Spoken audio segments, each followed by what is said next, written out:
So on a couple of occasions now, I've been criticised for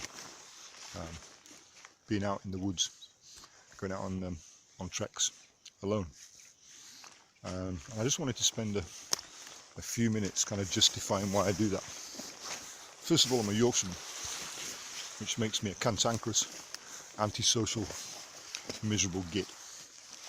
So I guess that's the first reason nobody will come with me. And to be honest, that's the way I like it. I am a bit of a loner for sure. And part of the reason why I come out here by myself is that I like to get away from people. I like to get away from the humdrum of modern life, to slow things down, to get reinvigorated, get re-excited.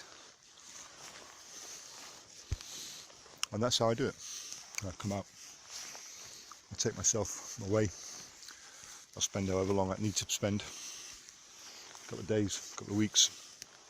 I've been away for a couple of months before now. Just living in the wilderness, moving from place to place. Let me find a bit of cover. It's just starting to rain. So I'll just park my butt by this tree.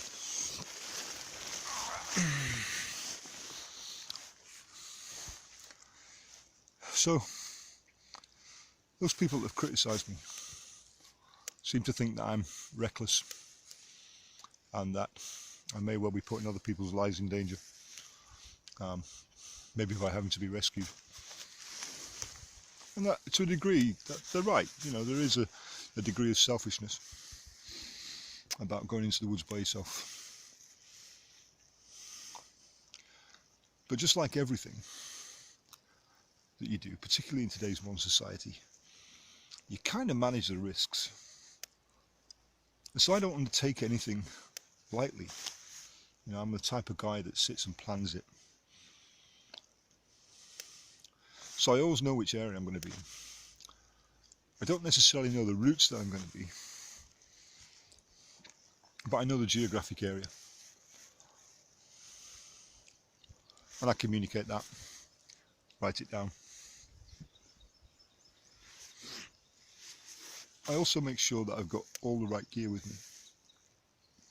And apart from all the obvious stuff, the clothing system that you adopt for the particular expedition or journey that you're on, the equipment you take, the type of equipment you take. I'm assuming that most people that watch this have an interest in survival or an interest in bushcraft or an interest in prepping, and that you have, and that you've got the appropriate kit. I like redundancy, like most survivalists, so I usually have two methods of lighting fire. I have a primary method, which I tend to use all the time, which is my ferroconium fire starter, and my backup is a sol packets of lanolin fibres and a small spark maker. And those two things together give me enormous flexibility and means that really, even with a place with no tinder, I can light a fire. Shelter. I don't usually carry shelter, but sometimes what I do carry is I carry a blizzard blanket, particularly in cold weather. Now I choose the blanket over the bag, although actually the bag is better in an emergency. But the advantage of the blanket is that yes, you can cocoon yourself into it, and the ties, the Velcro, the hook and loop lines will keep you cocooned, along with the two draw cords at each end. But you can also use it as a tarp sheet if you needed to. Placing that silver side against your fire, towards your fire, and you'll get the reflective benefit of that. And the other reason I like blizzard bags is that they're triple layer. It's reflect cell. So they've got two outer layers, which is a plastic, and they've got an inner layer which is concertinaed. And those tubes that are formed inside the blanket help to trap air. So the actual rating of the bag itself, the big bags, is equivalent to a TOG 8 quilt. So that's quite warm. And if you use that in conjunction with even a lightweight sleeping bag, you have a very, very good system of being able to manage the thermodynamics of your body. Now, of course, it's an emergency shelter. It's a system of last resort because, like everything else, I have my axe. I have a forest of trees, so I could easily make myself a shelter. And to be frank, I probably even don't need an axe out here. There's enough dead standing wood to be able to make a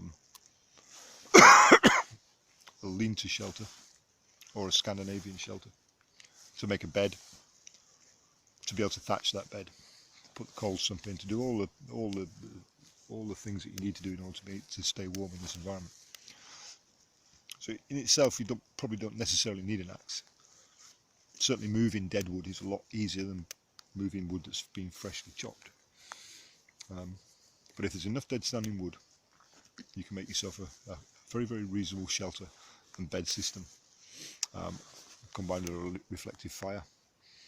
You're good to go. So I'm not too worried about shelter. There's a lot we can do out here to improvise that. But the Blizzard bag gives me options. It allows me to either use it as a tarp, it allows me to use it as a proper cocoon in case things get bad and I do end up going down with hypothermia. I mean, water is everywhere, and one of the things that I always carry now is my Sawyer. I used to have a Milbank bag and chlorine tablets, but over the years now, since I've had the Sawyer, I mean, it's just a great device. It's light, it's easy to carry. If you have it with you, you can pretty much draw you can pretty much draw water from any source. So I carry that everywhere I go.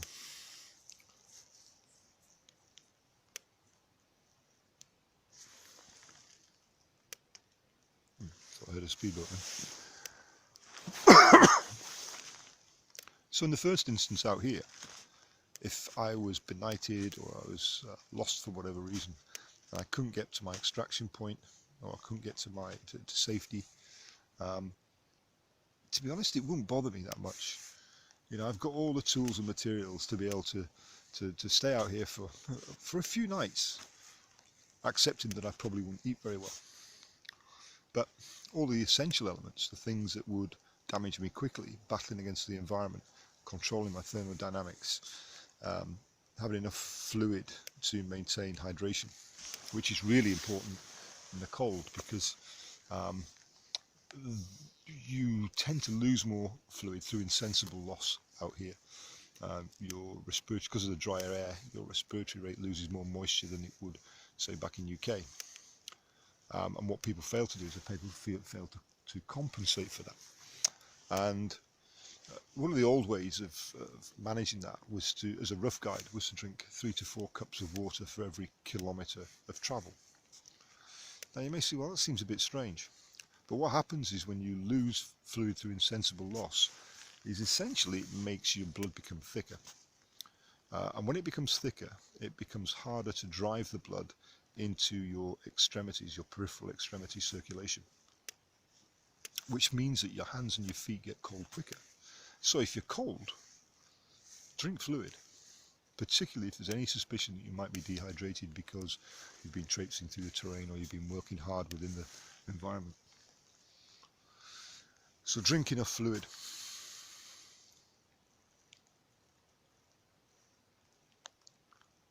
But getting back onto the subject of being out here and about being selfish, well, I'm sorry, you know, if I died out here, that's my problem. I can't think of much better ways to go than to be taken by the environment that you love. And that might sound a bit morbid, but you know, it works for me. If I get injured, I'm pretty experienced as a medic anyway, and providing I survive the initial injury, whatever that might be, then I can pretty much cope with most other things. And my first aid kit, I'll be doing an article on wilderness first aid kits sometime in the future. But my first aid kit is quite comprehensive. I can manage pretty much most serious things should I be conscious enough to be able to use that kit. So I'm not really worried about the first aid side of things. And yeah, it's going to hurt. Yeah, it's going to be painful. Yes, it might make me immobile, but I've got that covered.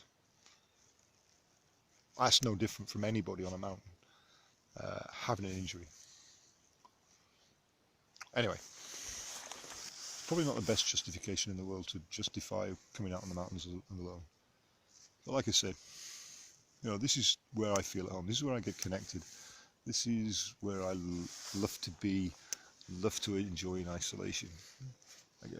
I don't like people out here whittering in my ear every 5 minutes, or pointing out the obvious, or giving me the benefit of their opinion. Like I said, I'm a miserable Yorkshire git, so this is where I get a chance to just chill out, ponder on life, liberty, the pursuit of happiness, and all that sort of good stuff. Get a chance to meditate, reconnect, and I nearly said be at one with nature, but I think that, yeah, I'm not yet. Okay, so that's my thoughts on lone expeditions. This is Dave from Survival Edge. I'll see you next time.